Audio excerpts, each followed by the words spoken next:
Bom dia a todos, sou o professor Renato Simbalista, sou professor da Faculdade de Arquitetura e Urbanismo da USP e eu sou o coordenador dessas 4 aulas que o professor Gabor Sonkoli está aqui fazendo num convênio entre IEA USP e a École des Études Anciennes Sociales de Paris. Essa é a terceira apresentação, terceira palestra, chamada Reconstrução de Centros Históricos na Europa Central, Democratização ou Populismo. Nós teríamos aqui como debatedora a professora historiadora Débora Neves, mas ela escreveu para a gente agora de manhã que ela acordou passando mal e ela infelizmente não vai poder estar aqui com a gente. Então eu vou me esforçar para, além de ser mediador, eu ser um pouco um debatedor aqui nessa apresentação do professor Gabor Sonkoli. Obrigado. Passo a palavra para o professor. Muito obrigado, bom dia a todos, todas. Sou muito contente de estar aqui por esta terceira aula. E muito obrigado para as suas palavras.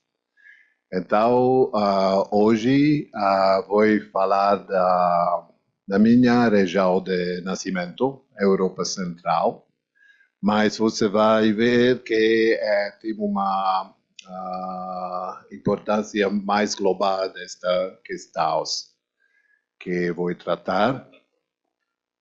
Talvez você talvez se lembrem desta slide da minha primeira leitura. Ela mostra os 3 arquetipos de reconstruções pós-Segunda Guerra Mundial, que representam soluções totalmente diferentes. Le Havre é reconstruída como uma nova cidade moderna. E o centro de Varsóvia é reconstruído como uma réplica. Nenhuma dessas soluções está de acordo com os princípios da Carta de Veneza, que proíbe reconstruções, mas ambas são reconhecidas como patrimônio mundial. De verdade, suas reconstruções começaram antes da Carta de Veneza. A terceira imagem mostra o centro histórico de Buda, também patrimônio mundial desde 1987, reconstruído nas décadas de 1960 e 80.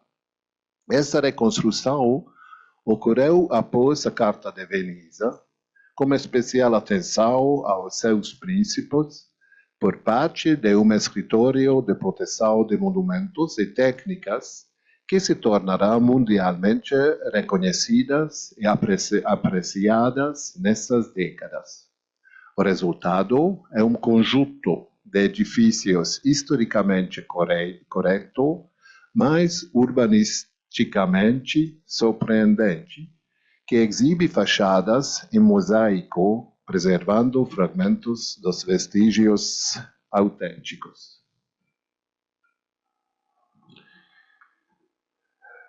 Este bairro, de altíssimo valor simbólico para a nação húngara, assim como muitos outros locais semelhantes na Europa Central pós-comunista, está sendo reconstruído. A reconstrução não é uma novidade na história.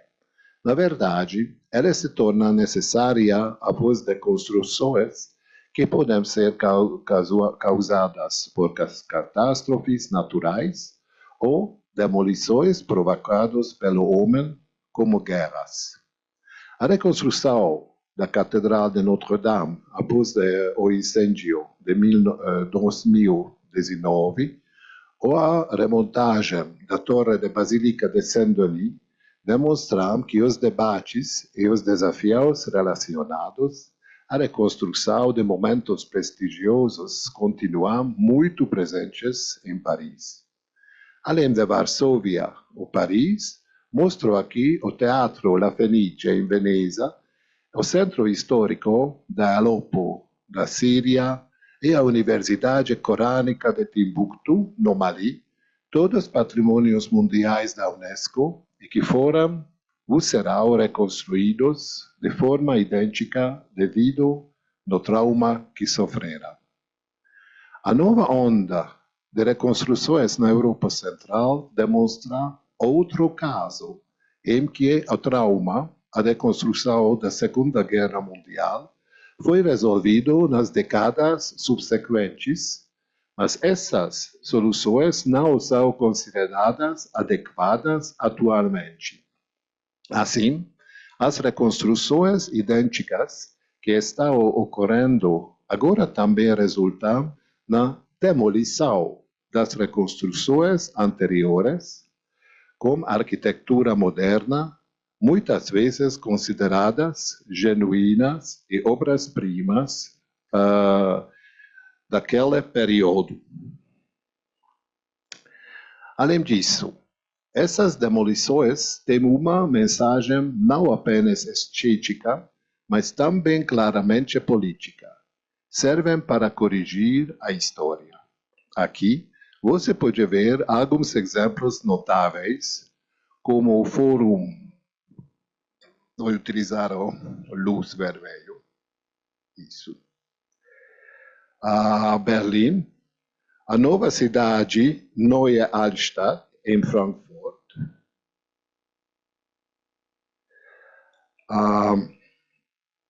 Os parques barrocos no Castelo de Bratislava, a coluna de Maria construída na Praça Antiga de Praga, e os planos para reconstruir o Palácio Real, chamado Palácio Saxônico, em Varsóvia.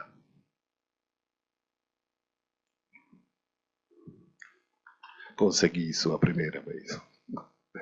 Esta pequena colagem mostra que todos os países com regimes comunistas se deparam com esta questão, ou seja, o que fazer, não só como legado comunista, mas também como as reconstruções deste período, seguindo os princípios de proteção de monumentos. Esta pequena colagem mostra que todos os países que viveram sob o regime comunista se deparam com esta questão. Cabe ressaltar que durante o comunismo, os países da Europa Central, como a Alemanha Oriental, a Hungria, a Tchecoslovaquia e a Polônia, possuíam um sistema de proteção de monumentos bem desenvolvido, que remontava ao século XIX, e uma forte vontade política de destruir certos vestígios do passado. Assim, as reconstruções pós-guerra já estavam repletas de conflitos e negociações entre profissionais e políticos.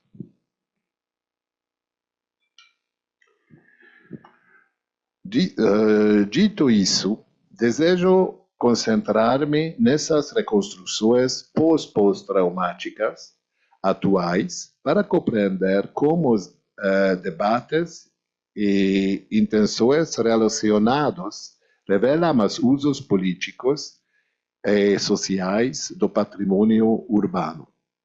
Do ponto de vista dos conflitos que caracterizam as metrópoles contemporâneas, os debates em torno dessas reconstruções, que não respeitam os princípios da Carta de Veneza e representam uma nova temporalidade baseada em um tempo contínuo e não crítico, oferecem um excelente campo de observação para identificar os diferentes atores e tomadores de decisão que se posicionam a favor ou contra esses megaprojetos político-culturais. Essas reconstruções também são úteis para analisar as comunidades urbanas e o estado da sociedade civil nas cidades envolvidas, que frequentemente se organizam em comunidades patrimoniais inspiradas por novas interpretações do patrimônio urbano. A presente palestra constitui um canteiro de pesquisa destinado a tornar visível o estado atual de proteção do patrimônio diante de vontades políticas, trabalho que iniciei há alguns anos com o objetivo de compreender o significado dessas reconstruções. Os programas políticos vinculados a essas reconstruções dispendiosas podem variar de uma cidade para outra, mas compartilham objetivos semelhantes. Eles procuram corrigir o passado a partir de uma intenção conservadora, por vezes de extrema-direita e populista, e reparar os supostos erros do período comunista. Dessa forma, frequentemente ignoram o apego da população aos seus ambientes construídos. Essas cidades foram importantes laboratórios de reflexão sobre o patrimônio cultural, inclusive sobre a questão das reconstruções.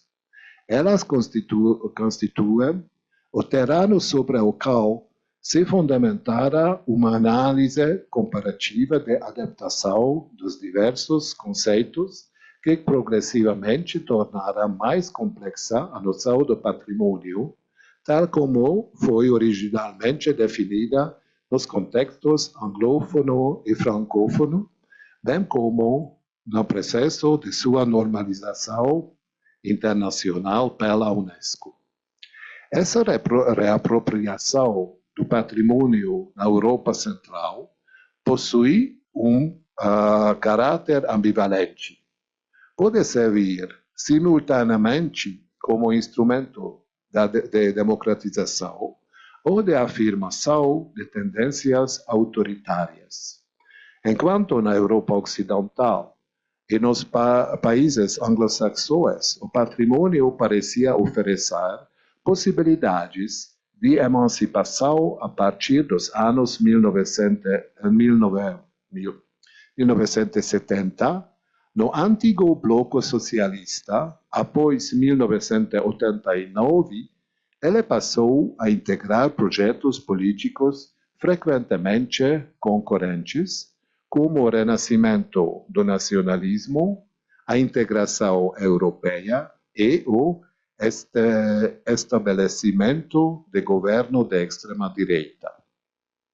Originalmente, esta pesquisa abordava diversas cidades da Europa Central, mas agora focarei especificamente em Budapeste para tornar a narrativa e o modelo de análise mais abrangentes. Na conclusão, relacionarei esses primeiros resultados e projetos de reconstrução em outras cidades como Berlim, Potsdam e Varsóvia. Proponho examinar as reconstruções recentes e conversas dessas grandes cidades da Europa Central inscritas na lista do Patrimônio Mundial. Em maio de 2026, após a queda de 16 anos do regime de extrema-direita de Viktor Orbán, o novo primeiro-ministro, Péter Magyar, apresentou ao público húngaro os monumentos falsos recém-construídos em homenagem ao regime, que faziam parte do projeto político-cultural mais dispendioso do regime deposto. Esses monumentos abrigavam ministérios, a chancelaria, e muitos estavam em construção sem um papel claro no plano geral do primeiro-ministro deposto. O Palácio Real também estava em obras, enquanto o país mergulhava em uma profunda crise econômica. O orçamento, quase ilimitado, destinado a essas reformas, demonstra seu alto valor simbólico para o regime de extrema-direita. O caso húngaro também é único, já que a extrema-direita esteve no poder durante o maior período do tempo neste país. Primeiramente, apresentarei uma demonstração histórica da patrimonialização do bairro de Castelo Budapeste. Em seguida, inserei essa história no contexto político e urbano mais amplo, considerado a posição deste importante local na construção da nação húngara, e na representatividade da cidade de Budapeste como um todo. Uma pequena observação: usarei Buda e Budapeste simultaneamente. Como você provavelmente sabe, Budapeste foi estabelecida como uma cidade unificada pela fusão de três antigas cidades, Buda, Peste e Óbuda. Buda é a parte mais histórica e residencial, onde se encontrará o Palácio Real e o seu bairro. O patrimônio cultural tornou-se um conceito central das formações identitárias contemporâneas e, consequentemente, dos sistemas de valores e eles associados. O patrimônio cultural atual corresponde a uma internacionalização renovada, caracterizada por sua expansão em termos de conceitos, significados, quantidade de sítios patrimoniais e elementos imateriais. Como mencionei nas duas aulas anteriores, a definição e o uso atuais do patrimônio cultural estão se expandindo e unificando definições conflitantes. Assim, o valor patrimonial é frequentemente usado para enfatizar a contextualidade do patrimônio e para superar esses conflitos decorrentes da história de patrimonialização. Portanto, analisarei os valores referidos nos debates sobre a reconstrução do distrito do Castelo de Buda, na demonstração de parte final do estudo do caso. O caráter integrador de patrimônio cultural contemporâneo deu origem a numerosos conflitos de interpretação, explícitos e implícitos, relacionados às 5 categorias de valores que escolhi analisar neste estudo sobre a reconstrução do bairro do Palácio Real de Buda: estética, democracia, economia, identidade e bem-estar. Esses conflitos podem ser identificados por meio de conceitos interdependentes de agência de patrimônio cultural e de nível de patrimônio cultural. O primeiro refere-se ao fato de que o patrimônio cultural contemporâneo é criado e interpretado por um número crescente de atores sociais de origem muito diversas, desde especialistas em conservação até atores locais e turistas culturais. O segundo é amplamente utilizado para descrever identidades e pertencimentos que vão dos níveis locais aos universais, como se não existissem conflitos insolúveis entre essas diferentes interpretações. A interação entre os diferentes níveis de construção do patrimônio cultural demonstra que a atuação das instituições e das comunidades patrimoniais é essencial para a concretização dos valores e normais patrimoniais. A parte final da minha palestra será uma breve apresentação de outros exemplos da Europa Central para mostrar a diversidade de questões relacionadas a essas reconstruções que ocorrem simultaneamente e também poderá nos ajudar a tirar algumas conclusões gerais sobre o estudo de caso e seu contexto.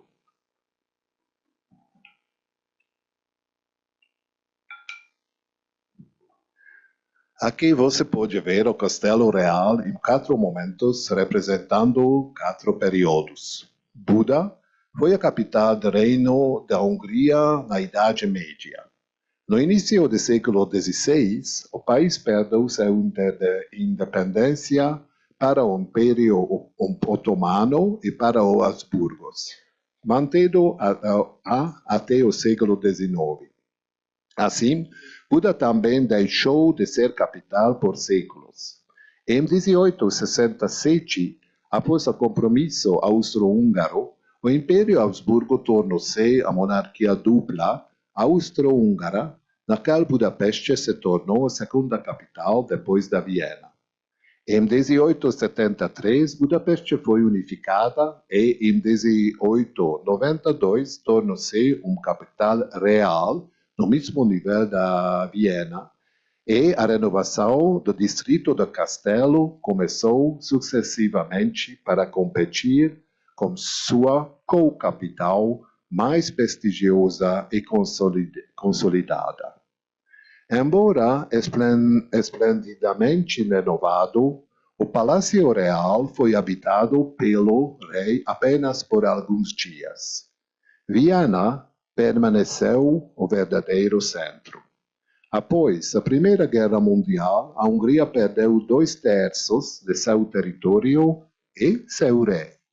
No entanto, continuou sendo um reino como um governante, o almirante Miklós Horthy, que escolheu o palácio como sua residência e o distrito tornou-se a vitrine de um regime político ultraconservador.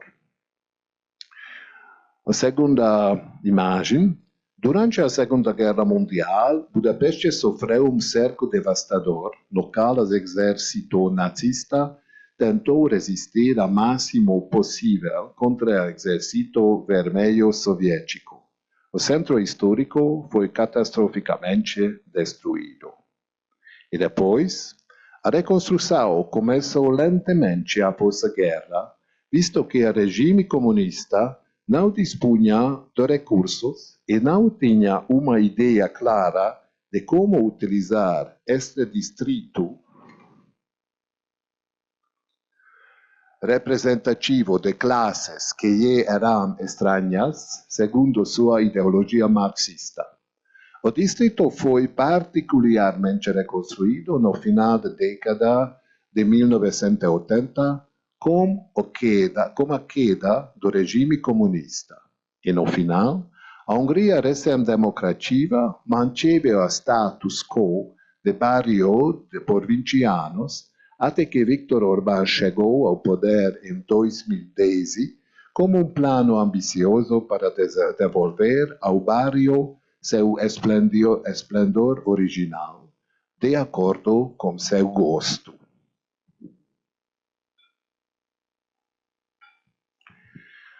A atual reconstrução do bairro do Palácio Real de Buda, denominada Programa Nacional Haussmann, constitui dois princípios projetos culturais e arquitetônicos do regime de Viktor Orbán na Hungria. Lançado em 2014, e prevendo as primeiras reconstruções a partir de 2019, o programa ocupa um lugar central na política patrimonial do governo. Sem pretender ser exaustivo, permita-me mostrar alguns elementos deste ambicioso projeto. Esta é a descrição principal do projeto e mostra como os edifícios destruídos foram reconstruídos de forma idêntica. Isso. Esses são os dois. Ok. Aqui. Isso e isso. Esses são os dois primeiros edifícios totalmente reconstruídos do zero. E o de cima é o sede de Castelo. E o baixo é o estábulo real. Obviamente, sem cavalos agora, que é uma sala para reuniões. Embora Castelo Real ainda esteja em construção, o primeiro orgulho do regime foi a reconstrução do Salão de Santo Estevão como especial cuidado artesanal. Assim como outros edifícios interiores, este estilo histórico-eclético, que data do final do século XIX e início do século XX, não foi muito apreciado pelos profissionais de proteção de monumentos do século XX. Aqui você pode ver dois palácios históricos recém-reconstruídos que datam do início do século XX. O da esquerda ainda está em construção e sua função futura é desconhecida. Já o da direita abriga o Ministério do Interior. Apesar de sua aparência histórica, todos são construídos com concreto armado e considerados monumentos falsos pelos arquitetos.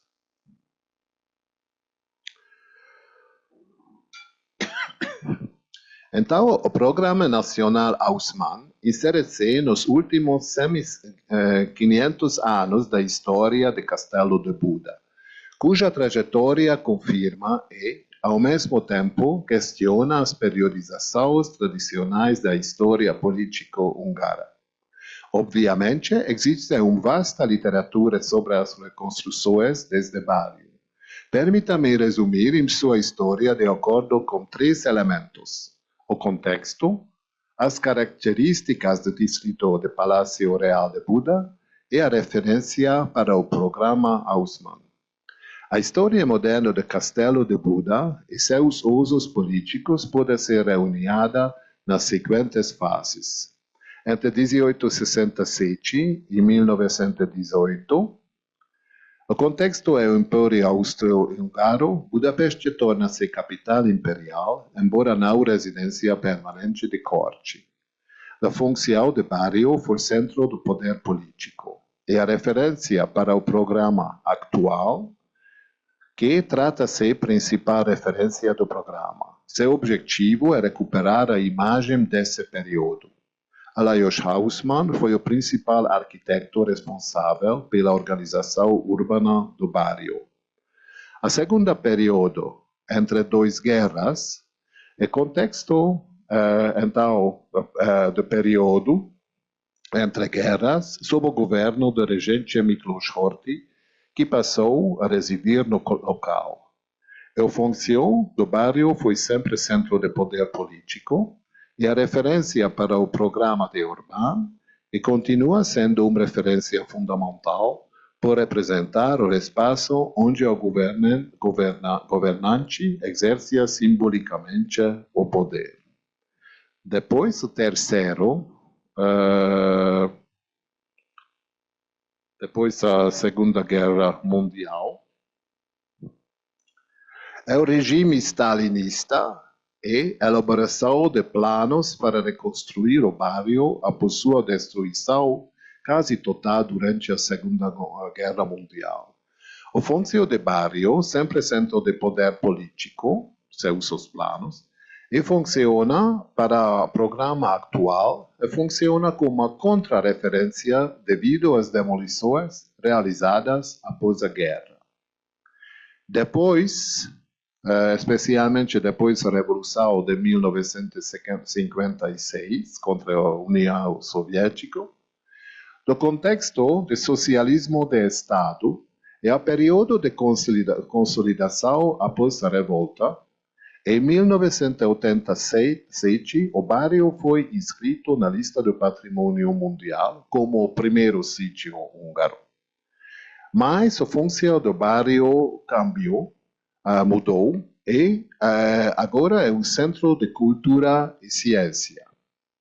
E a referência para o programa de Orbán constitui a principal contra-referência, pois teria destruído a arquitetura do final do século XIX e retirado do local suas funções originais.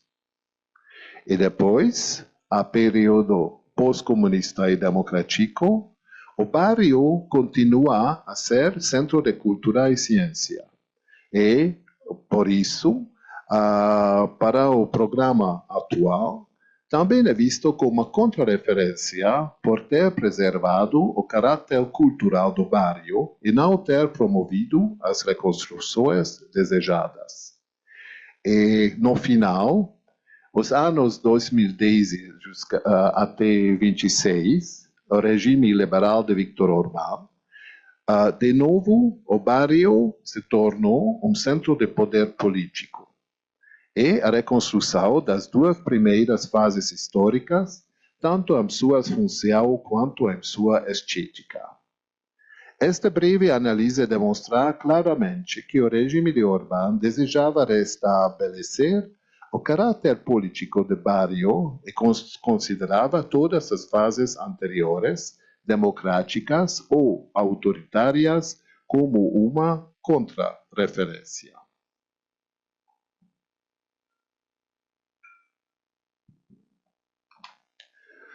Antes de analisarmos os debates sobre as reconstruções do regime de Orbán, é importante situar este barrio no contexto representativo da capital húngara.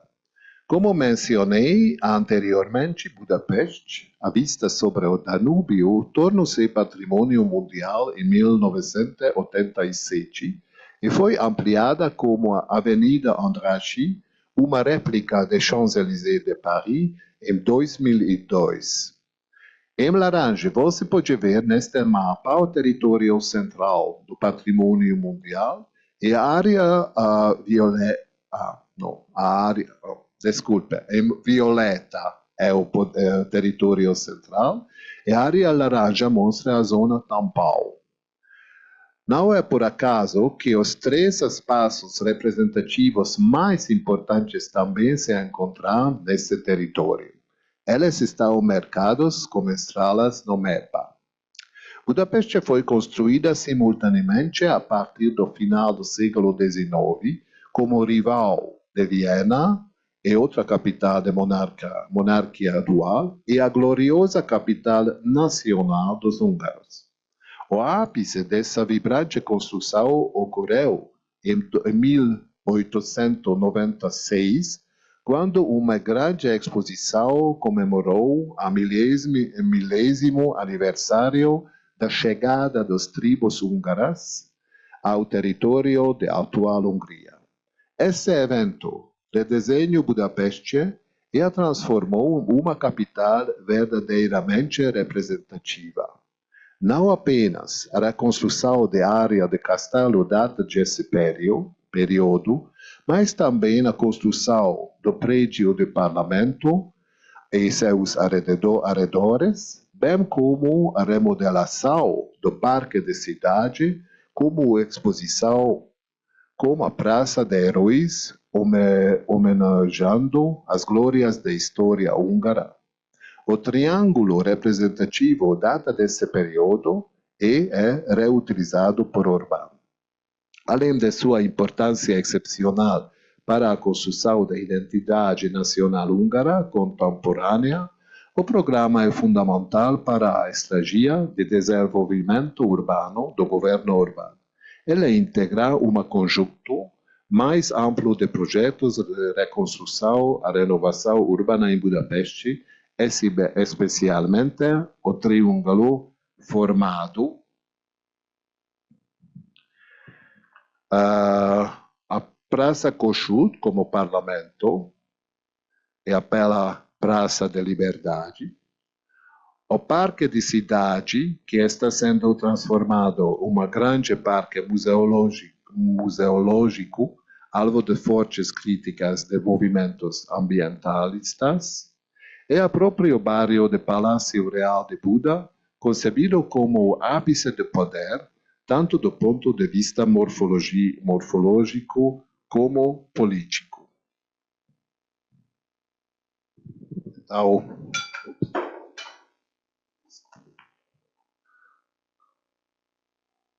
o parlamento, a Praça de Heróis e o bairro do Castelo. O parlamento e seus arredores sempre foram locais de representação política. A mudança ocorreu entre os outros dois pontos do triângulo. Quando a quarteirão do castelo foi remodelado para abrigar o poder, o Parque de Cidade e seus arredores foram destinados à cultura. Contudo, durante o período comunista, a Praça dos Heróis e sua avenida principal foram utilizadas para os desfiles e festividades do Dia do Trabalho. Orbán ao redefinir a área do castelo, tento forçar a transferência das instituições culturais, como a Galeria Nacional, Biblioteca Nacional, Centros de Pesquisas da Academia Húngara, Museu da História de Budapeste e outros, dali para outras partes da cidade, principalmente para a área do Parque de Cidade. Aqui existiu um programa completo de patrimônio para a cidade que nunca foi consultado nem pela Prefeitura de Budapeste, nem pelos distritos envolvidos. Foi uma abordagem típica de cima para baixo, seguindo os modelos agressivos de construção nacional do século XIX.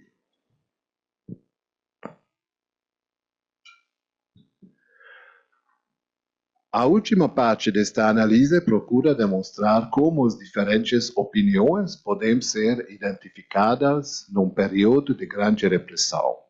A pesquisa baseia-se nos objetivos, nas ações e nos resultados produzidos pelo Programa Nacional Haussmann, bem como em sua recepção entre arquitetos, especialistas em conservação do patrimônio e historiadores de arte.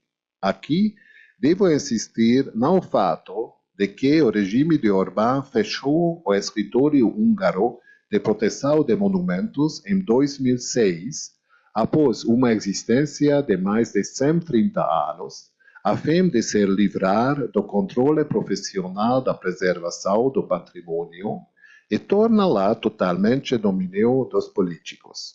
Assim, a estrutura completa do patrimônio histórico nacional não foi influenciada por arquitetos de monumentos, historiadores e historiadores de arte. Alguns deles, por razões ideológicas e financeiras, apoiaram as reconstruções, mas a grande maioria as refutou. Meu principal objetivo é identificar os contextos, práticas de avaliação e valorização, bem como os tensores que orientam o posicionamento de poder político e dos profissionais envolvidos. Os primeiros resultados da pesquisa decorrem da análise de diversos documentos reunidos sobre a história das construções do final do século XIX e da reconstrução do bairro do Palácio Real de Buda, incluindo livros, artigos, relatórios, guias e instrumentos governamentais. Também foram examinados os documentos produzidos pelo Programa Nacional Haussmann, entre eles a exposição representativa intitulada História da Haussmann, Haussmann Story, apresentada em 2021 e 2023.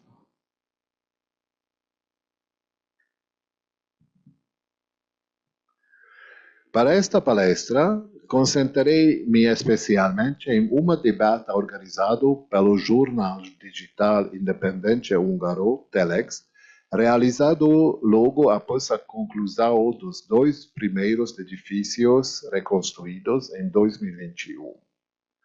A partir deste debate, foi possível identificar três grupos principais de atores sociais. O primeiro, atores estatais e políticos. Esse programa resulta de um decreto governal de 2014, válido para o período 2014 e 2024, e complementado em 2018 por dois decretos adicionais e por uma lei específica relativa a Budapeste.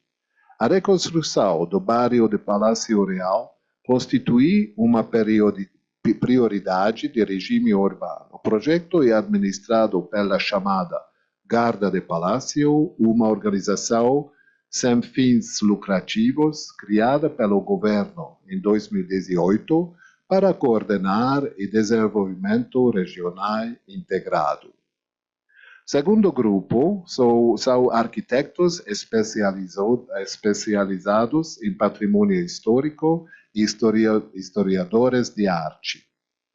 Após o desaparecimento das instituições independentes de conservação do patrimônio durante a segunda metade da década de 2010, Os especialistas em patrimônio construído passarão a expressar suas posições principalmente de forma independente. E o terceiro grupo foi arquitetos e urbanistas. Como a reconstrução do bairro possui grande importância para o desenvolvimento urbano de Budapeste, numerosos arquitetos, urbanistas e críticos de arquitetura, direta ou indiretamente envolvidos no projeto, manifestarão-se publicamente sobre o tema. E aqui você vê olhar as 4 principais categorias de valores. A análise inicial dos textos foi realizada com base em 4 valores frequentemente mobilizados, tanto pelo Programa Nacional quanto pelos debates que ele suscita. O primeiro valor é democracia. O projeto é um projeto de reabilitação urbana extremamente oneroso, financiado pelo Estado e um dos espaços mais simbólicos da Hungria. Por essa razão, gera intensos debates entre profissionais e especialistas.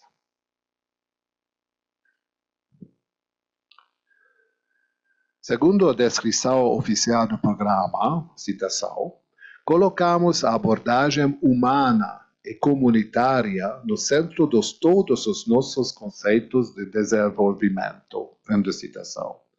Entretanto, diversos profissionais criticam fortemente o processo decisório adotado, argumentando que, primeiro, o Estado suprimia as instituições independentes de proteção de patrimônio.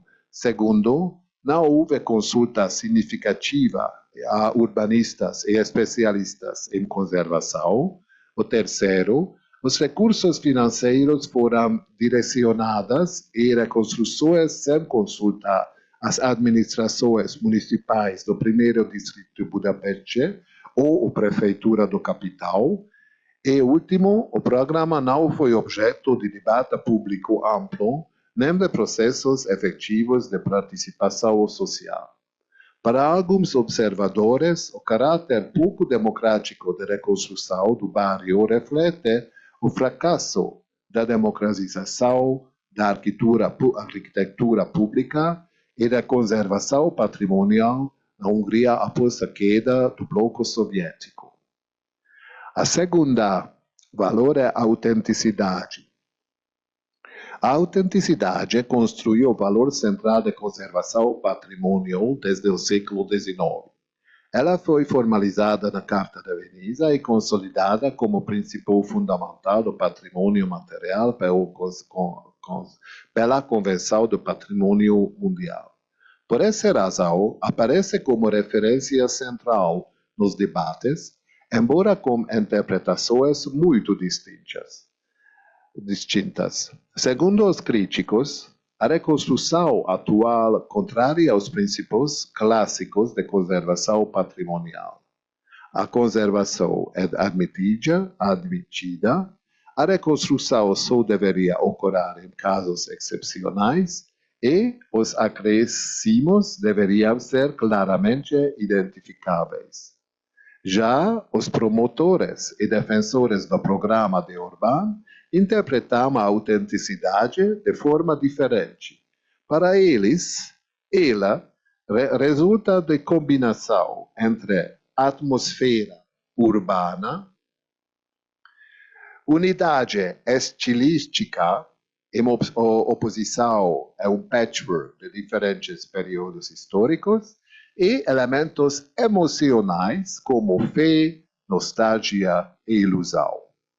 Outra crítica importante afirma que o projeto não apenas carece da autenticidade patrimonial, mas também da autenticidade histórica, pois as reconstruções tenderiam a obscurecer as responsabilidades históricas associadas ao regime de ordem entre duas guerras. O terceiro valor foi bem-estar.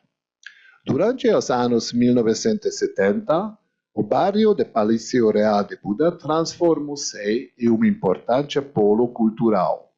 Com o tempo, passou a atrair um número crescente de turistas nacionais e internacionais, graças aos seus monumentos e eventos populares. O Programa Nacional Usman pretende restaurar o bairro como área residencial, criando uma atmosfera menos saturada pelo turismo de massa. No entanto, muitos especialistas consideram que esse objetivo não está sendo alcançado devido à ausência de consultas efetivas aos moradores, à falta de participação cidadã, à insuficiente consideração das questões ecológicas e ambientais.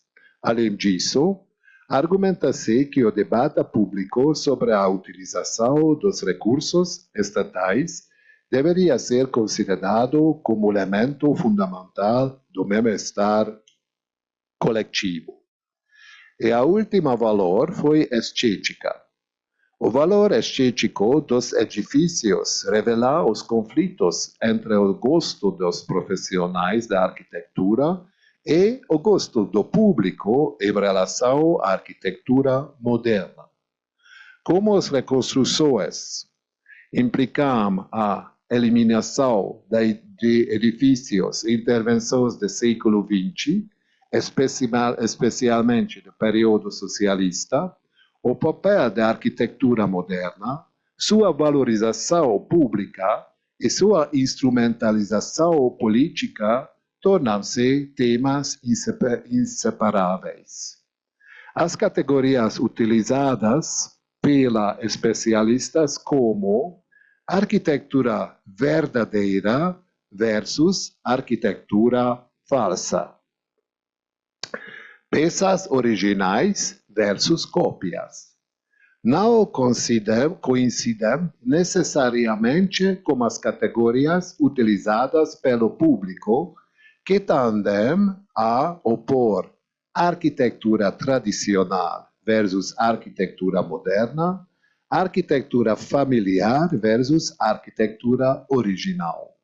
Segundo vários observadores, o poder político explora essas divergências para fins ideológicos. E a gente pode buscar os conflitos de valores e tensões. A análise revelou que os conflitos e tensões se cristalizaram em torno do valor complexo de autenticidade, que ocupa uma posição central entre os 4 valores identificados anteriormente. Esses conflitos articulam 3 grandes campos de ensaio e de referência: a representação política e o uso do passado, o desenvolvimento urbano e a aceitação social da arquitetura moderna e a preservação do patrimônio arquitetônico.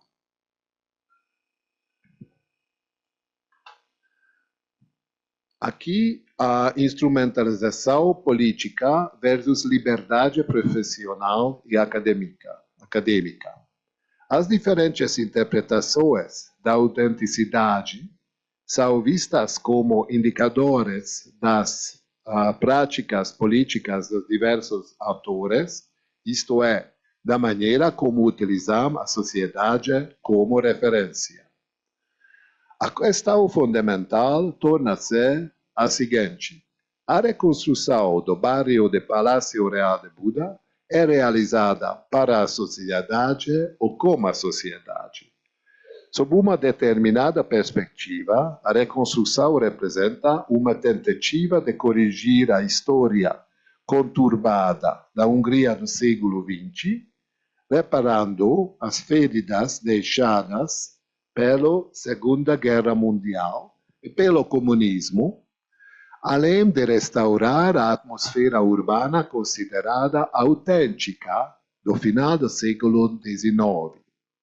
No entanto, essa visão não corresponde às expectativas de muitos especialistas em patrimônio e de parte dos arquitetos que defendem o respeito às normas internacionais de conservação, a valorização de determinadas realizações arquitetônicas do século XX e os processos decisórios participativos, tanto profissionais quanto públicos. Segundo esses críticos, tais posições podem ser ignoradas em nome da construção simbólica da nação contemporânea.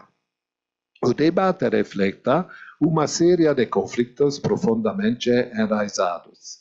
A ausência de mecanismos democráticos de tomada de decisão, a pluralidade de interpretações da autenticidade, os diferentes conceitos de nação, inclusiva ou exclusiva, os significados divergentes atribuídos à reconstrução e as interpretações conflitos de diversos períodos históricos. A segunda conflito é lazer e entretenimento versus importância histórica. As interpretações do que seria o bairro autêntico de Buda baseiam-se em duas compreensões opostas do passado. A primeira interpretação é que o passado é visto como continuidade. Nessa perspectiva, as rupturas históricas podem ser reparadas e o ambiente construído pode ser embelezado para servir de cenário a eventos contemporâneos que evocam um passado glorioso. Alguns arquitetos e a própria exposição oficial do Programa Nacional USMA sugerem que o projeto busca reconstruir uma glória perdida, particularmente atraente para as iniciativas que procuram ressuscitar bons velhos tempos. E a segunda interpretação, o passado é abordado de forma crítica.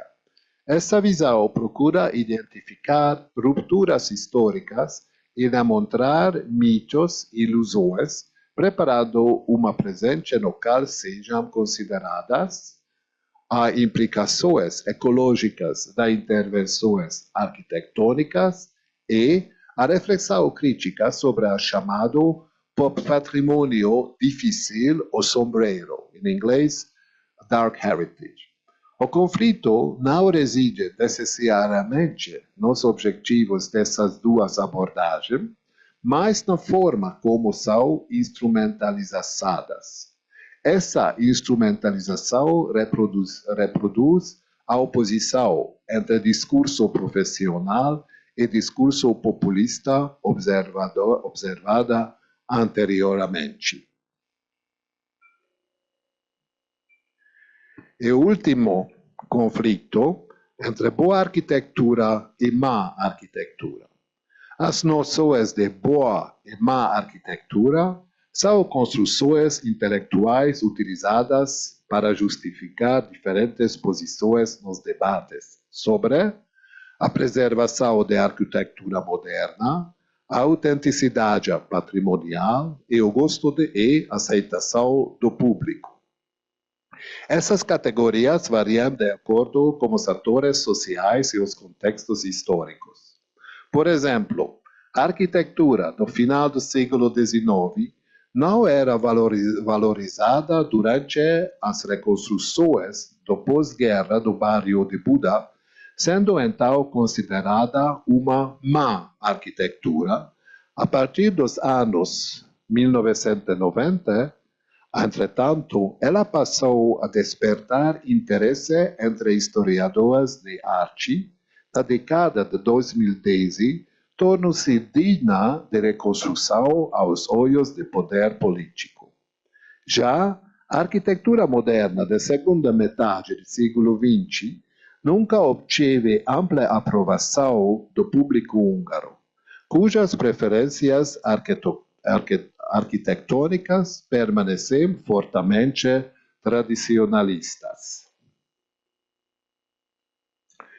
Esse gosto popular e frequentemente é utilizado para justificar reconstruções que evitam a inovação arquitetônica e produzem edifícios considerados pelos arquitetos contemporâneos como sem valor, ultrapassados, artificiais. A distinção entre boa e má arquitetura após 1990 também alimenta conflitos entre arquitetos que procuram satisfazer a público ou o poder político e aqueles que buscam surpreender, questionar ou inovar. É bastante revelador que o principal valor patrimonial em debate seja a autenticidade, que se tornou uma referência para regimes políticos, democracia, para a funcionalidade da cidade patrimonial, bem como para seu planejamento e arquitetura.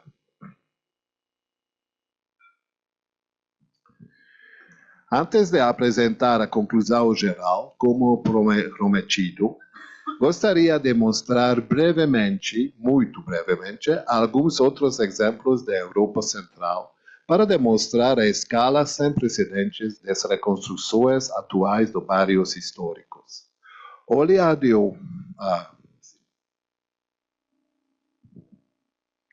O aliado ideológico polonês do partido Fidesz de Orbán esteve no poder na Polônia por 8 anos entre 2015 e 2023.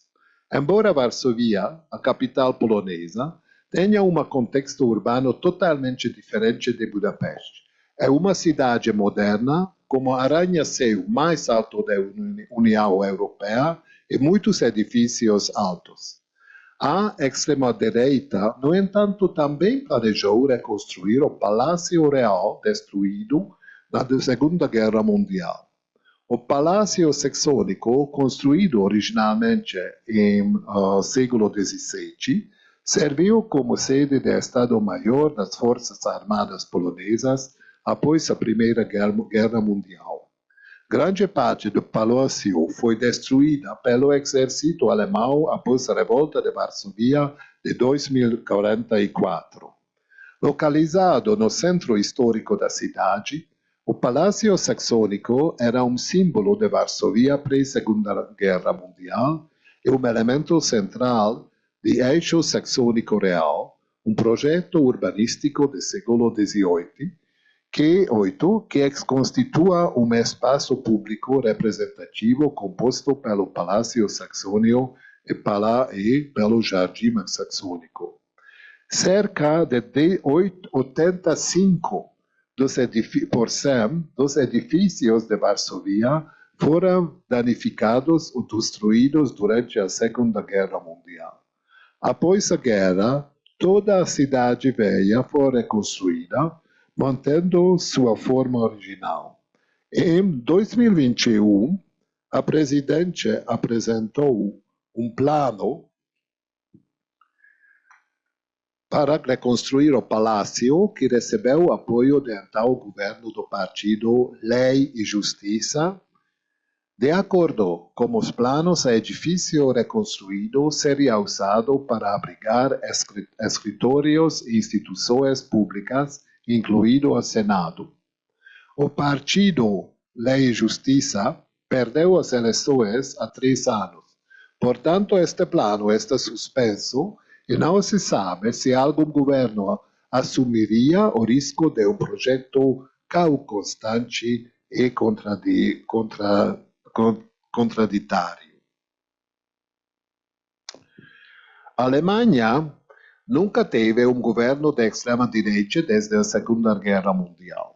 No entanto, os últimos anos testemunharam a ascensão sem precedente do partido AfD, que é particularmente forte nos estados da Alemanha Oriental Antiga. Este mapa mostra as reconstruções dos centros urbanos entre o período de 1965 e 2008. É possível observar que isso foi mais frequente na antiga Alemanha Oriental.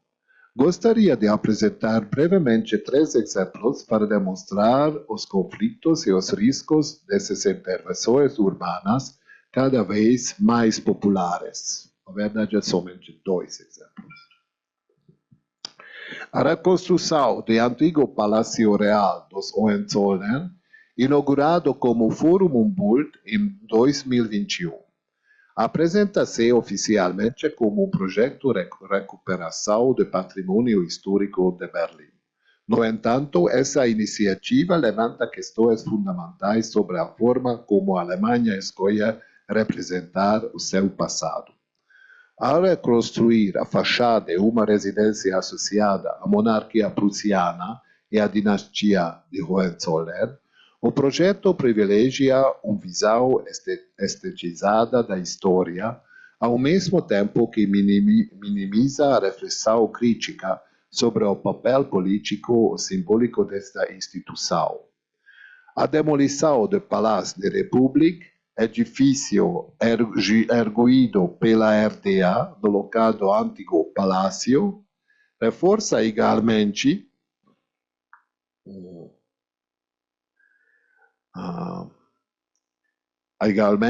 a impressão de uma memória seletiva, na qual determinados períodos históricos são valorizados em detrimento de outros. Embora a Forum Humboldt acolha exposições inovadoras e promove debates sobre a restituição de artefatos adquiridos em contexto colonial, permanece uma contradição evidente entre esse discurso crítico e o enquadramento arquitetônico que o sustenta. O museu convida os visitantes a questionar os legados do colonialismo europeu, mas oferece poucas oportunidades para refletir sobre a responsabilidade histórica dos Hohenzollern, do imperialismo alemão ou da própria monarquia.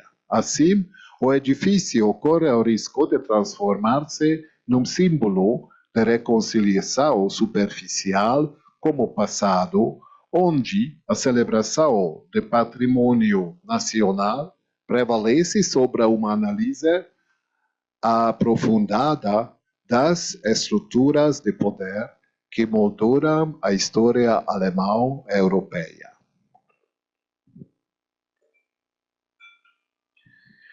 A reconstrução do centro histórico de Potsdam, marcada sobretudo pela recuperação do antigo palácio de cidade, Stadtschloss, e pela reconstrução parei da igreja de guarnição, Garnisonkirche, é frequentemente apresentada como um esforço legítimo de preservação do patrimônio arquitetônico destruído durante o século XX.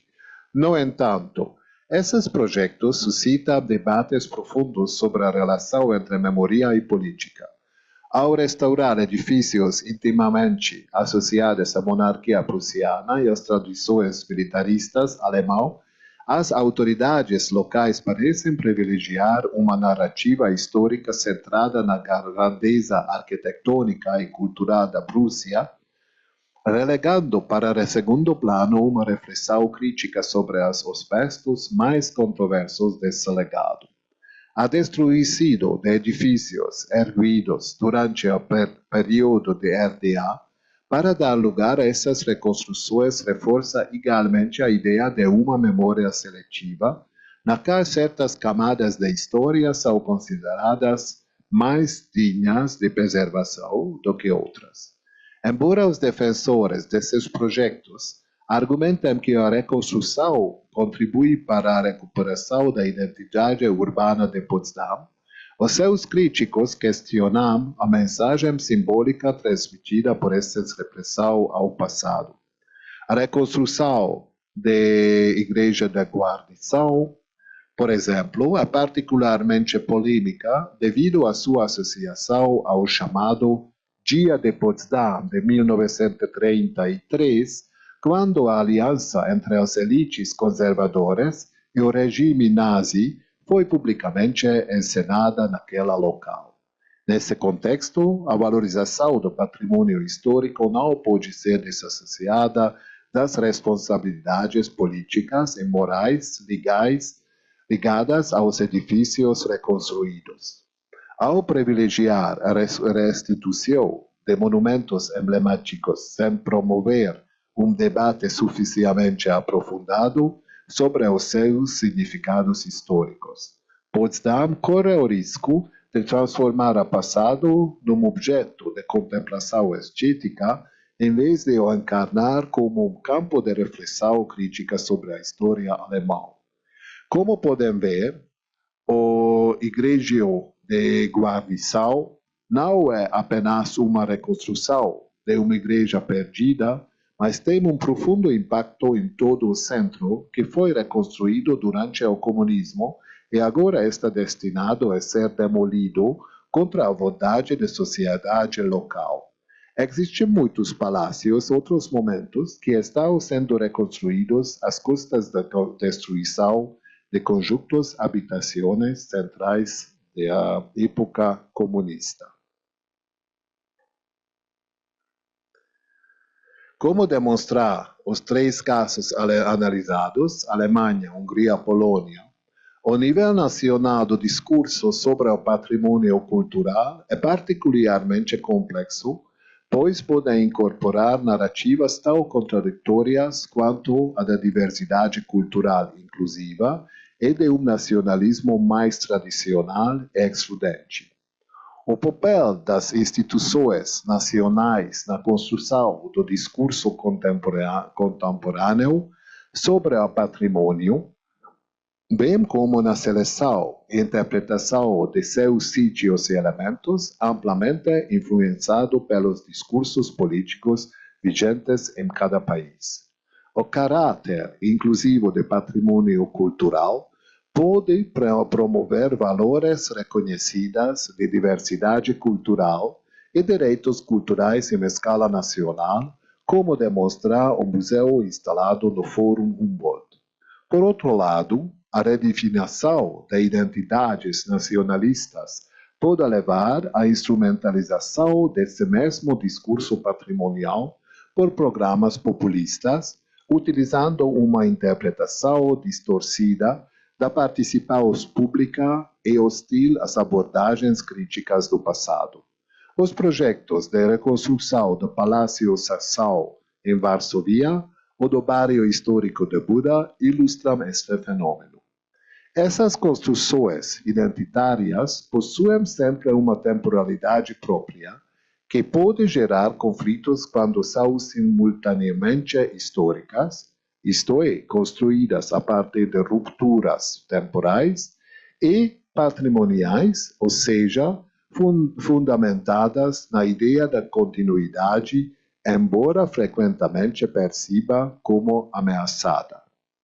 Desde os anos 1980, o conceito de heritage business, que associa a nostalgia à crítica do passado, a sua comercialização, passou a estar ligado à crescente valorização da experiência individual. Essa experiência patrimonial não representa apenas a incorporação da emoção e a formação identitária, mas também uma interpretação pessoal da apropriação dos patrimônios culturais, nos quais predominam valores relacionados ao bem-estar.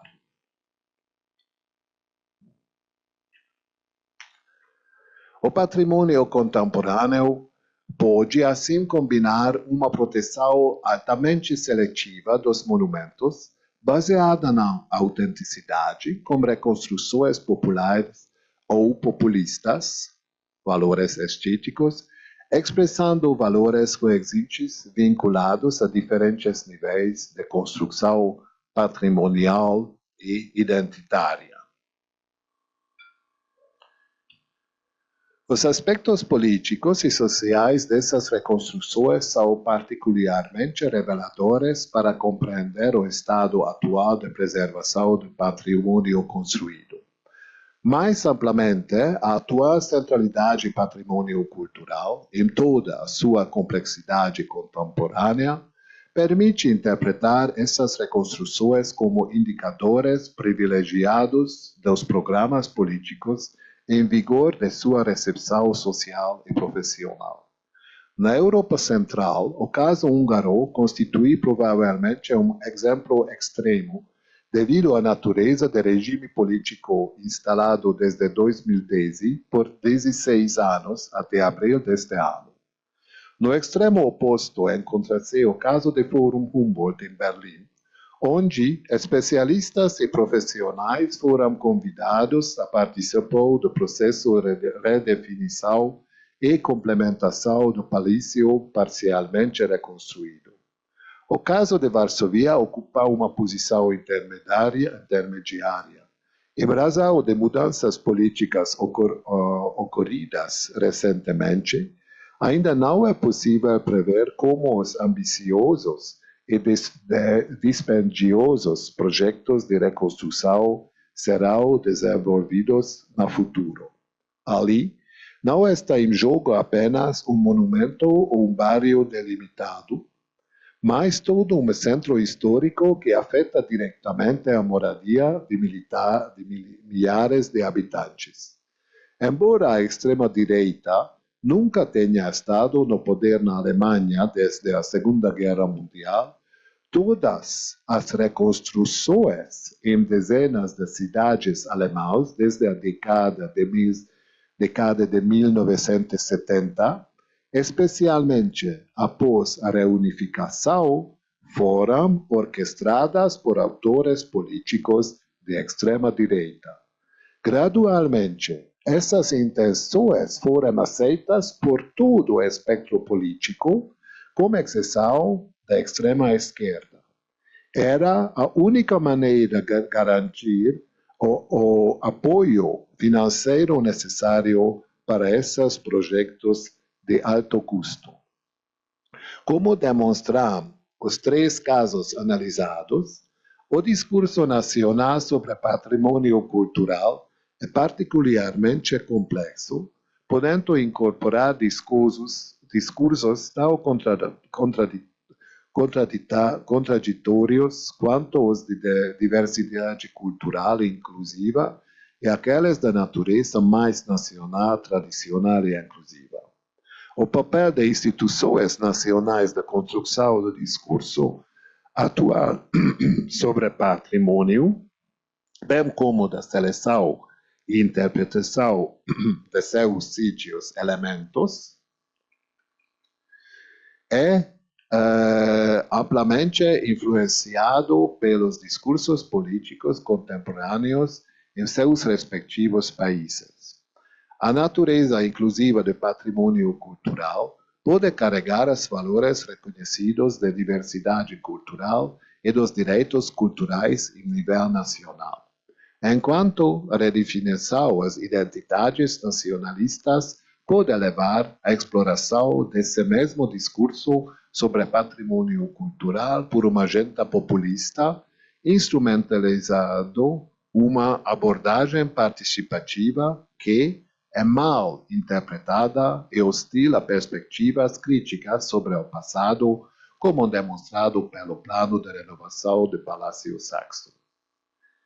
Essas construções identitárias sempre possuem uma dimensão temporal, que pode facilmente entrar em conflito se forem simultaneamente históricas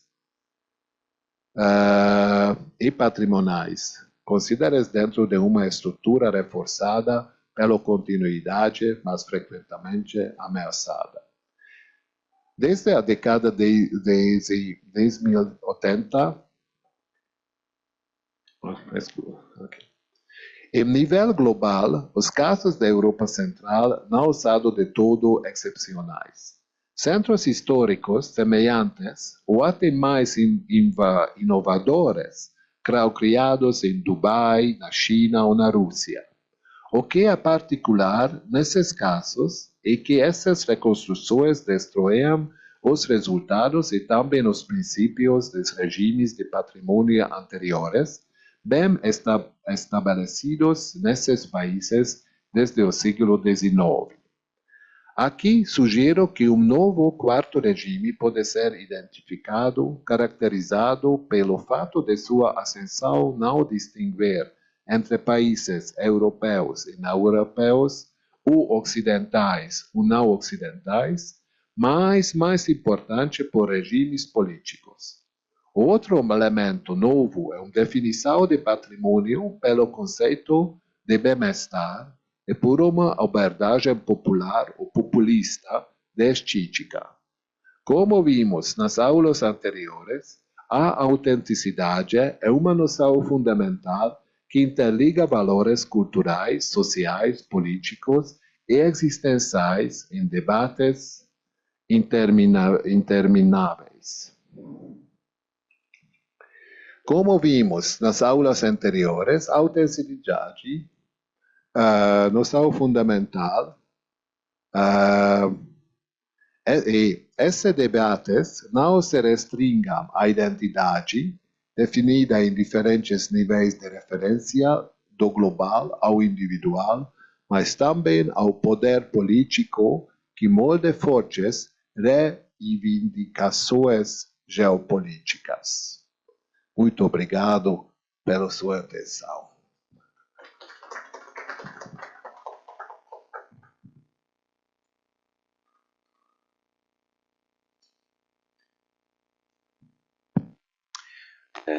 Muito obrigado, professor. Foram realmente, assim como as aulas anteriores, essa tua apresentação, ela também permite que a gente vá, aos poucos, construindo molduras interpretativas mais gerais a partir de muitos estudos de caso que várias vezes nós conhecemos. Então, é muito interessante, muito estimulante, faz muito sentido, porque vai dando um lugar e permitindo que a gente relacione algumas episódios e casos de reconstrução que a gente conhece entre si e com lógicas mais gerais. Muito obrigado por isso. Eu tenho duas questões para falar sobre isso. A primeira delas é uma inquietação que eu tenho.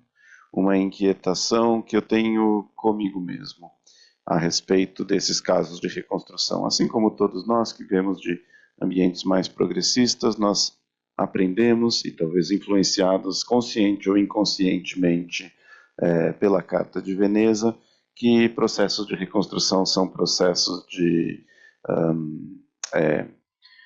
são processos fantasiosos, não autênticos, são processos de construção de simulacros e teriam menos valor estético, menos valor arquitetônico.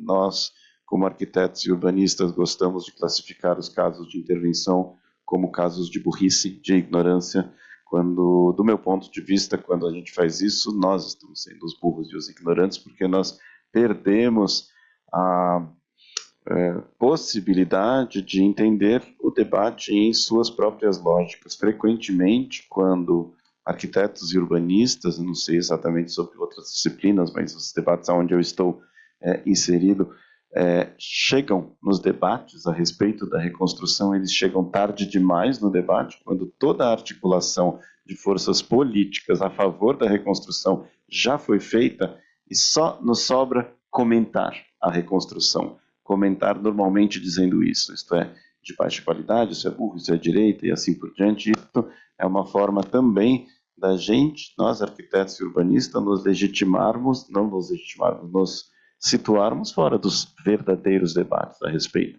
da reconstrução. Então, isso, em primeiro lugar, é uma preocupação. Eu evito, quando eu me deparo com um caso de reconstrução, e assim como em geral na minha vida, olhar para aquilo como aquilo é uma expressão da ignorância, da burrice, de uma sociedade que desaprendeu, que não consegue mais formular as suas próprias as interpretações ou as respostas arquitetônicas que são frutos do seu próprio tempo, e eu sou a inteligência. Isso eu acho que não nos ajuda, acho que nos atrapalha. Eu acho que você nos ajuda também a entrar para dentro dessa lógica, e eu agradeço por isso.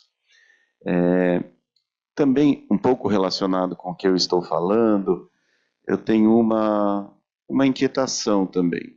Eu acredito que esses casos de reconstrução, eles envolvem forças políticas partidárias, forças de imaginário, para as quais nós, dentro das nossas disciplinas profissionais, a gente é muito pouco poderoso, pouco potente. E já existiu um momento, eu acho que é um momento mesmo do auge do modernismo, em que o mundo profissional ele estava mais articulado com o mundo político e podendo ter a sua parte nas respostas estéticas que a sociedade estava dando, nem sempre do lado da democracia, né? O Palácio da República, que é um projeto arquitetônico muito bonito lá em Berlim, com o qual eu me identifico muito. Não coloco ele dentro de um projeto democrático, era um projeto autoritário também. Então, também não há nada nas nossas crenças estéticas e nas formulações modernistas que garanta que aquilo que nós temos para propor esteja do lado da democracia. Na época do regime ditatorial do Getúlio Vargas, a gente construiu alguns dos mais importantes casos de arquitetura moderna, como, por exemplo, o Ministério da Educação e vários outros projetos arquitetônicos com os quais eu me identifico, dos quais eu admiro, mas que também a democracia, não acredito que foi a democracia, ela pode até ser discutida a partir desses edifícios, ou a partir dos profissionais que atuaram ali, mas ela não foi a força política que originou aqueles projetos arquitetônicos modernistas, dos quais a gente tanto se orgulha. Então, acho que isto é um alerta mesmo que a gente tem que fazer para nós mesmos. Não acho que nós sejamos, como arquitetos urbanistas e profissionais, a reserva ética da sociedade que a gente acha que a gente é historicamente. O Oscar Niemeyer foi o arquiteto que mais projetou durante a ditadura militar aqui, ainda que ele mesmo se declarasse como um comunista. E ele era um comunista, mas eu não acho que ele era um comunista na perspectiva democrática. Eu fiz um projeto com numa exposição sobre arquitetura stalinista na União Soviética, não stalinista, comunista da União Soviética, tanto na época do Lenin quanto na época do Khrushchev, dos anos 60, 70, e eu soube, para meu espanto, que Oscar Niemeyer era um dos poucos arquitetos que na União Soviética ele era estudado e ele era muito glorificado porque ele era um arquiteto comunista. Essa era a razão. Eu não acho que a democracia entrava em questão nesse jogo de citações e de admirações recíprocas. E um arquiteto que eu admiro muito, tá? Não estou falando mal do Niemeyer, eu talvez esteja falando um pouco mal da minha profissão e da minha disciplina, que se acha mais democrática do que ela efetivamente é em relação à história. Neste sentido, tem algumas continuidades entre esses projetos autoritários, dos quais esta arquitetura de reconstrução ela é um emblema, um reflexo, uma manifestação, e muitas das grandes realizações da arquitetura modernista. Então não me surpreende tanto tem continuidade por trás de uma divergência muito grande, formal e estilística, existe uma continuidade política muito significativa. Bem, mas eu não quero, nem é esse o ponto que mais me inquieta. O ponto que mais me inquieta, e isto é uma pergunta, é sempre pensar o que é que está em discussão, o que está em disputa, o que nós, como arquitetos urbanistas profissionais que pensam a cidade, aonde nós podemos efetivamente disputar alguma coisa nesta situação, porque existem alguns debates dos quais a gente consegue disputar muito colateralmente.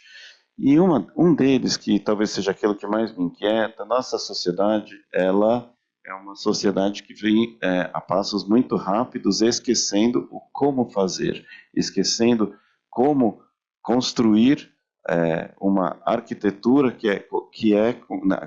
esquecendo a artesania, esquecendo como fazer uma tinta de terra, uma tinta que, inclusive, do ponto de vista do aquecimento global, que se refere às técnicas mais tradicionais, ela pode dar uma boa resposta às questões. É uma tinta que não usa petróleo. A gente está esquecendo como fazer um telhado. A gente está esquecendo como assentar uma parede de tijolos. É mesmo a técnica e a artesania. Eu sei de alguns processos, principalmente ligados à reconstrução de Varsóvia, que foram conectados ao reaprendizado ou à preservação de algumas técnicas tradicionais, como fazer tintas tradicionais, como fazer um vidro de uma forma tradicional, como recuperar técnicas construtivas que foram utilizadas nos séculos XVIII, no século XIX. Nós aqui estamos, como a gente perdeu, são gerações de artesãos que foram se perdendo, a gente só consegue recuperar essas técnicas construtivas tradicionais hoje em dia numa perspectiva de uma arquitetura caríssima e de altíssimo luxo. Esses processos de reconstrução, ainda que sejam expressões de processos políticos muito difíceis, muito complicados, em que nacionalismos e extremas direitas elas aparecem, eu vejo também como uma oportunidade de reconexão com o saber fazer tradicional. E eu queria saber se existe este debate e se algumas das técnicas dos ofícios dos profissionais vêm sendo recuperados ou preservados na Europa vinculados a essas reconstruções, porque isso pode ser uma intercorrência positiva de todos esses processos, um não esquecimento do saber fazer, que é muito como, até onde eu sei, os japoneses entendem o patrimônio histórico.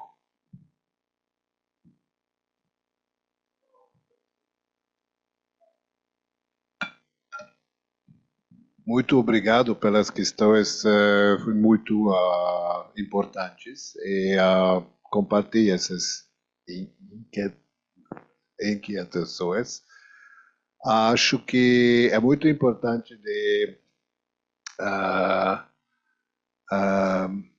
estressar a diferença histórica entre a Europa Central e Brasil, por exemplo, do ângulo de modernismo, por exemplo. Budapeste se tornou, no século XIX e no início do século XX, foi uma cidade tipo americano. Viena foi o jardim e Budapeste foi o ateliê. Mas depois depois da Primeira Guerra Mundial, a cidade nova se tornou patrimonial em alguns anos. Então a cidade foi muito conservador, e durante o século XX permaneceu conservador, mesmo o fato que foi comunismo e socialismo. Então a população nunca aceitou o modernismo. E por isso é muito interessante, e é uma resposta à primeira questão, que os arquitetos debatem sobre, como desculpa desta reconstrução, a situação geral da arquitetura sobre a população. E dizem que a população não tem uma ideia de arquitetura, não tem uma nostalgia extrema pela arquitetura do século XIX, histórico eclético, mas todo outro que vem do século XX não está apreciada e os políticos tampouco, porque tá um bom político populista tenta de seguir não, o gosto da população. Então, na arquitetura, tem uma, como se diz, isso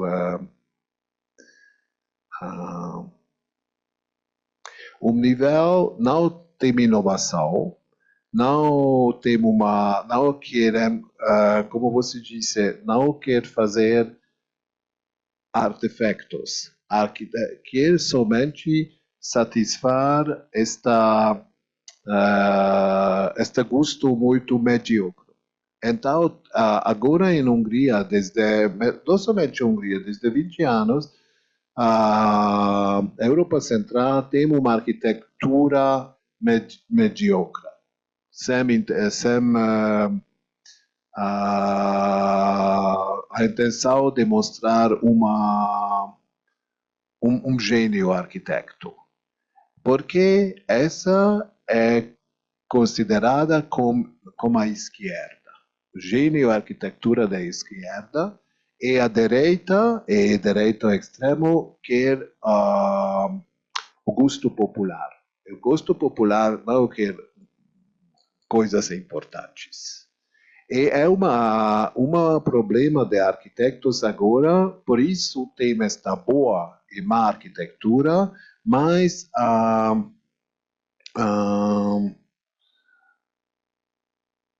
tem, as referências são diferentes, os dois grupos. E mesmo isso, boa e má, arquitetura, evidentemente, é uma dicotomia totalmente falsa, sem contexto.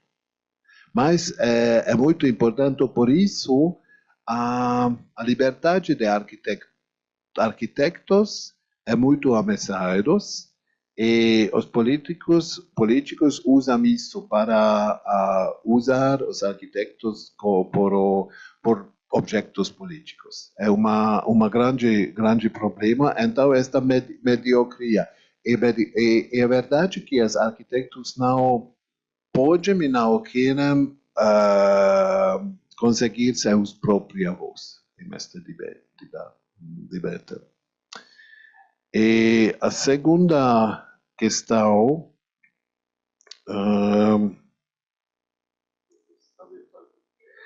sim, acho que é muito importante este valor de bem-estar, porque o bem-estar se torna um valor principal por a população, e o patrimônio é muito ligado ao bem-estar.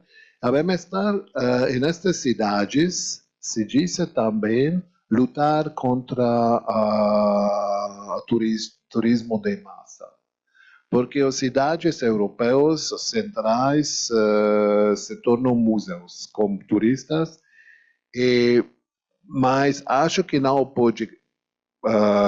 Como vimos o caso de Veneza, não pode modificar isso, porque economicamente o turismo é tão importante que mesmo a população quer recuperar os centros históricos, não verdadeiramente funciona isso. Mas acho que os arquitetos e profissionais deveria entrar em debates com a população,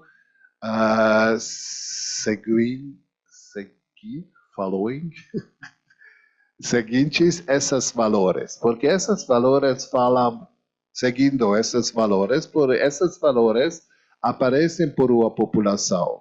A democracia aqui se quer dizer uma cocriação, é que tem uma inclusividade. E talvez a Hungria não é o melhor exemplo, mas desde alguns meses temos uma democracia que mostrou que este populismo não pode funcionar até sempre. E esta inclusividade, agora a ideia mais importante esta democracia nova. E, por exemplo, os palácios que foi construído pelo Orbán sem papel. A população nunca sabe o que é o papel do Palácio Real reconstruído, ou alguns grandes, enormes palácios modernos. Moderno senso arquitetura, não senso estilo. E agora esses palácios são abertos para a população, e tem milhões de visitantes. E tem uma negociação nacional começou sobre o papel, o que a gente pode ser com esses palácios. É uma novidade. Mas a autenticidade é muito importante, acho que para os profissionais também, de educar a população uma forma co-criativa, inclusiva, o que significa a autenticidade. Porque, como disse, acho que de todos os níveis de construção da identidade entre individual até global, a autenticidade agora é muito importante, é uma referência também, mas a gente tem que entender que a autenticidade pode ser muitas coisas, mas sempre é uma referência para todos. E talvez pode ser muito fácil também, a mais fácil é estética. Porque a estética por exemplo, em Budapeste, eu falei somente sobre as ações de poder autoritário, mas, por exemplo, tem outros iniciativas muito mais inclusivos. Por exemplo, tem esta início que existe desde 20 anos, que se chama o edifício que celebra sua aniversário de semanas. Então, tem edifícios e essa associação, historiadores e arquitetos, visitam juntos o edifício que tem semanas. E, com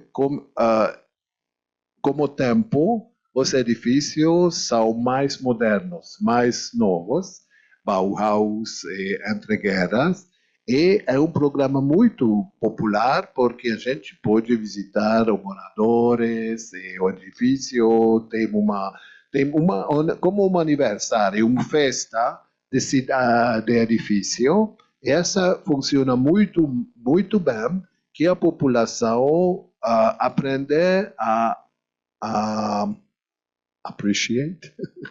apreciar edifícios mais novos também. Então, aqui, que é muito importante é esta abordagem inclusiva de apreciar o patrimônio do século XX.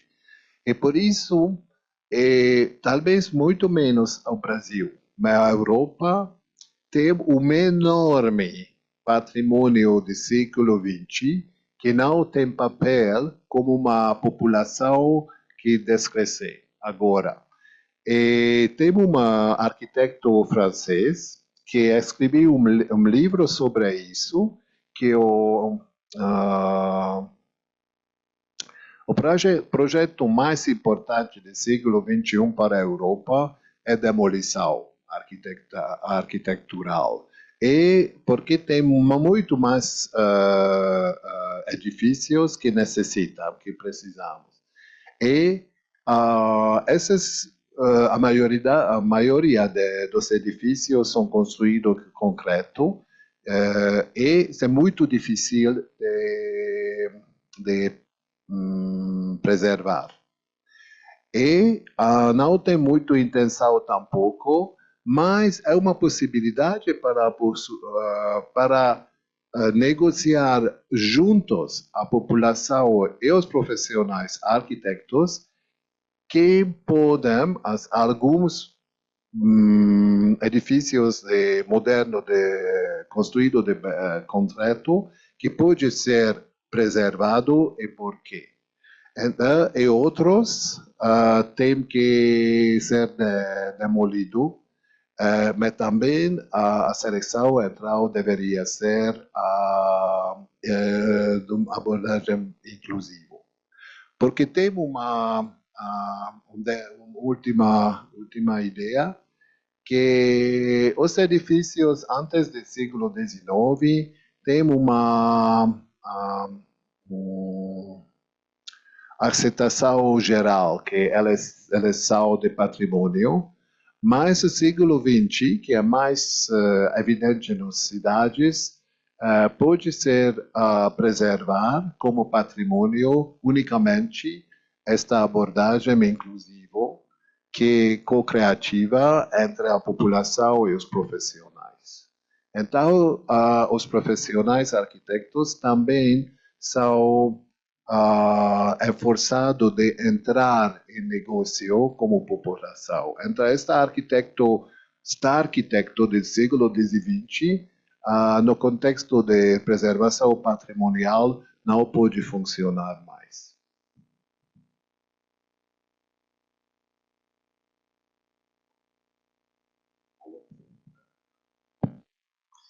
Obrigado, professor.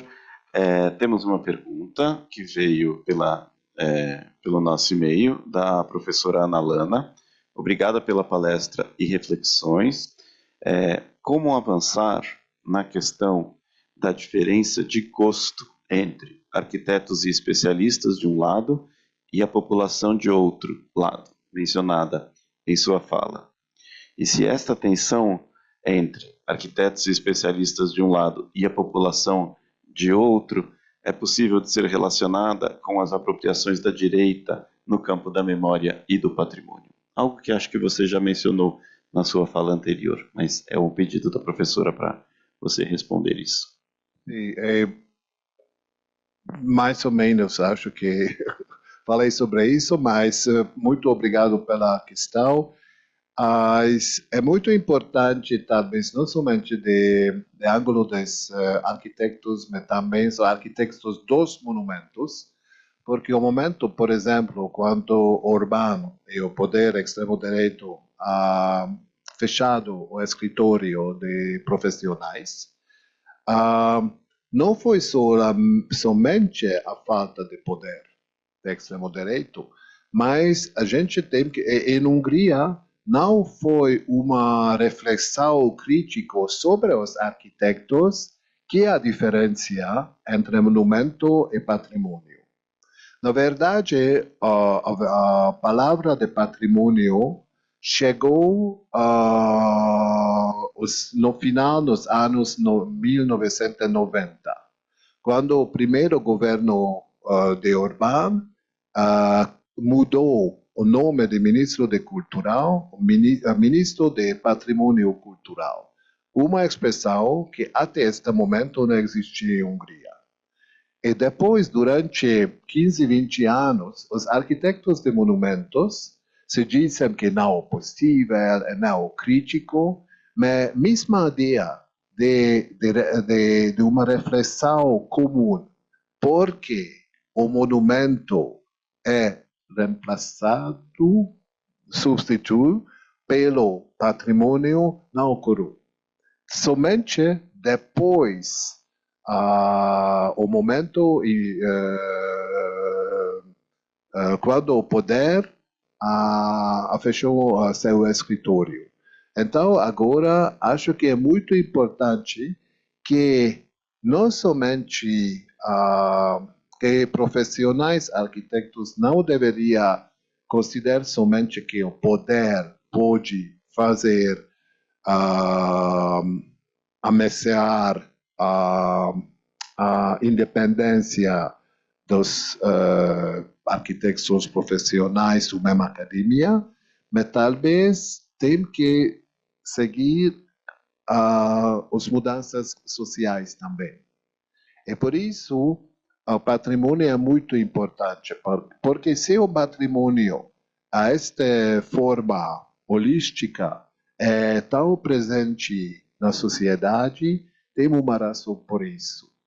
E não deveria ser que o patrimônio permanecer somente um jogo do poder político e da sociedade. Os profissionais têm que oferecer uma interpretação crítica disso também, sobre seus papéis também, com bem-estar e a estética e outras noções, acho. Por isso, a Hungria, no caso da Hungria extremo, é muito útil para outros países que não têm essa experiência de 16 anos Muito de obrigado. lazer, não, de lazer de direito extremo. Muito obrigado. Antes da gente fechar, queria saber se aqui no plateia presente alguma pergunta. Temos tempo para uma pergunta ainda.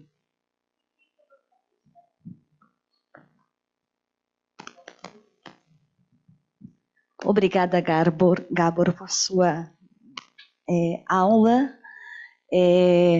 Aprendi muito sobre a questão de patrimônio da minha querida Budapeste.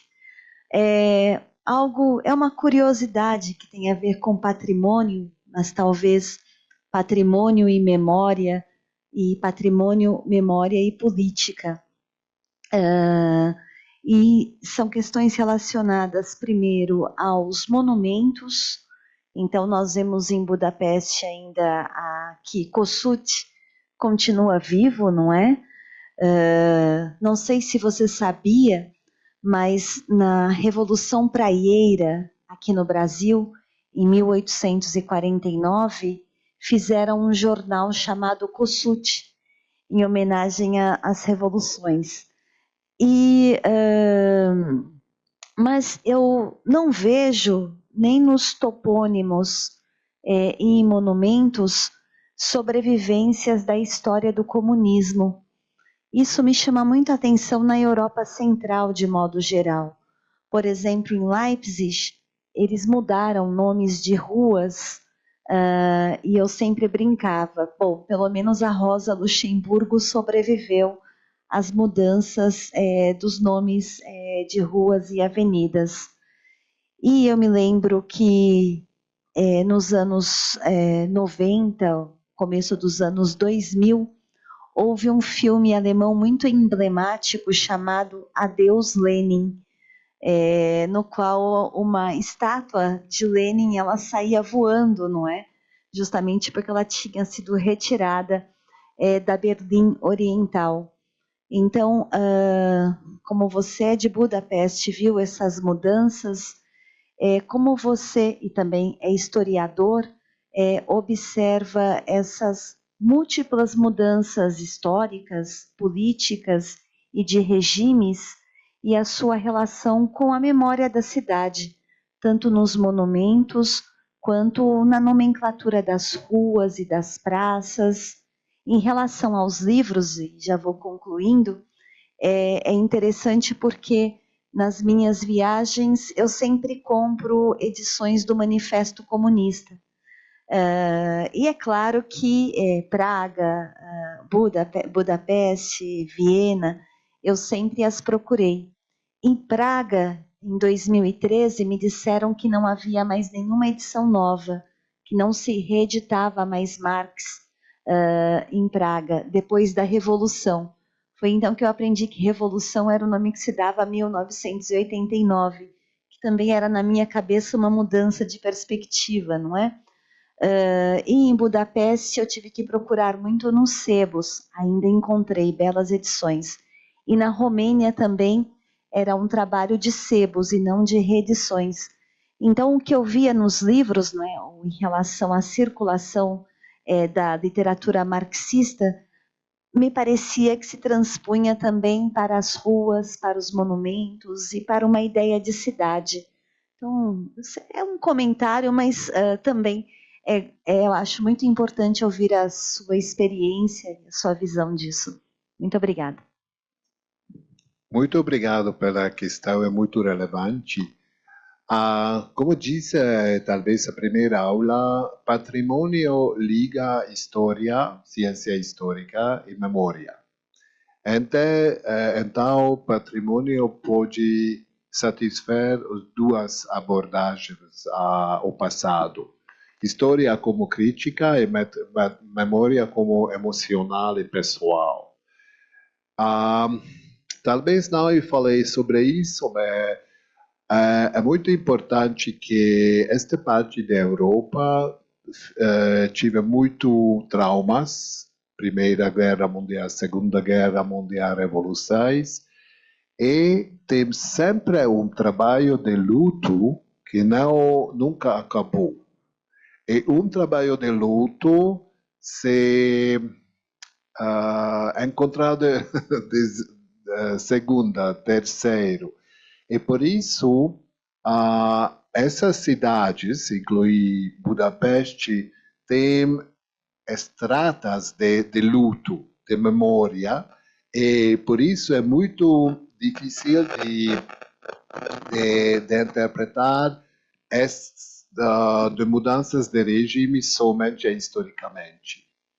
Por isso, por exemplo, esta história de aniversário de edifícios de semanas é muito popular entre os jovens.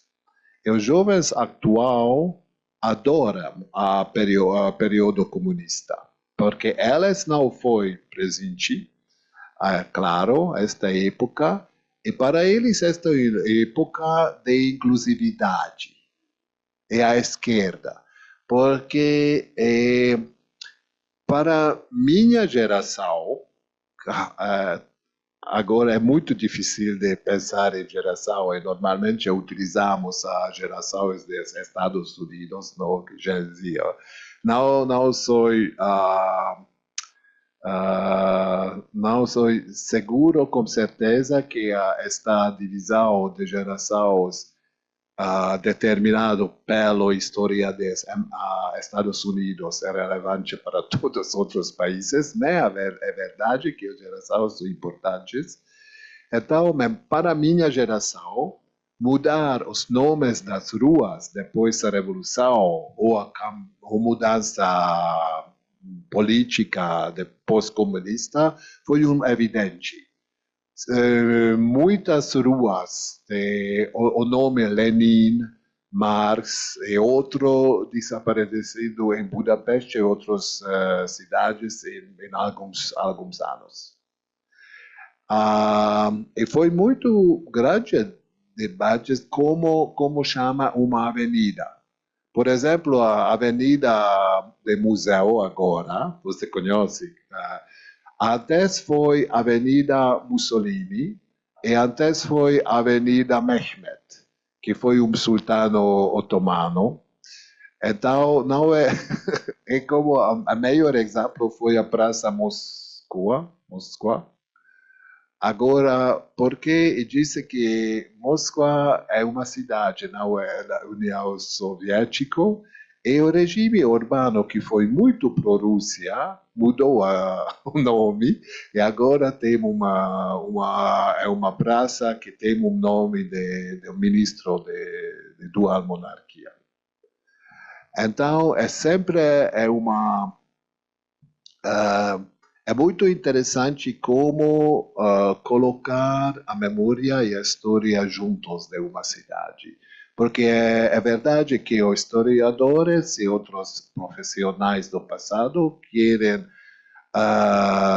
dar suas ideias e convencer os políticos que deveriam fazer isso, mas também tem uma memória de população.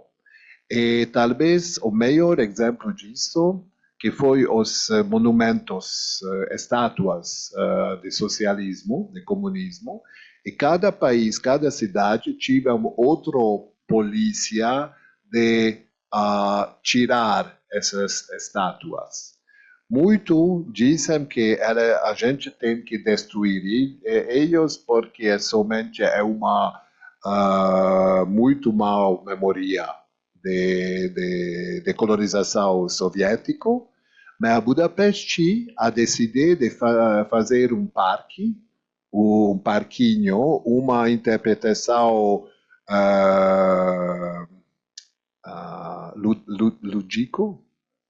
lúdica, e no subúrbio de Budapeste existe este parque com todas as estátuas de comunismo e socialismo, com uma música das crianças comunistas. E então, foi uma solução, acho que bem, porque não foi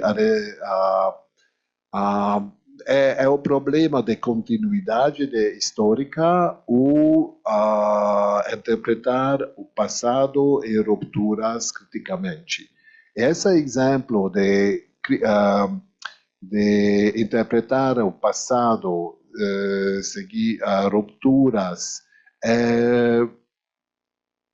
que supõe que a história, cada fase, cada período, cada regime político tem um espaço na história. Mas que a história é interpretada, o passado é interpretado como continuidade, o poder atual pode eliminar períodos. E para preservar os estátuas de monumentos, foi esta abordagem crítica da história, que mesmo o comunismo foi muito desagradável, temos que preservar isso, porque por gerais e futuro pode ser importante. E o problema com reconstruções de Urbana agora é esta abordagem de continuidade, que o tempo continuar e de momento de presente podemos destruir períodos que não são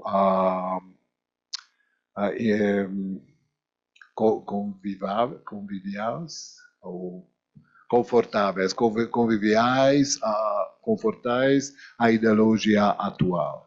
Por isso é muito perigoso isso, acho. Mas é verdade que a memória é importante também que os professores utilizam em museus públicos, que são em relação do patrimônio urbano. Muito importante. Obrigado. Obrigado. Agora já precisamos encerrar, chegamos no nosso tempo. Queria agradecer, convidar a todos para a próxima e última das palestras do professor Gabor, o patrimônio histórico como instrumento de soft power, com a mediação do professor Davi Ribeiro, que está aqui presente. Vai ser no dia 15, às 10 horas da manhã. Muito obrigado, gente. Obrigado.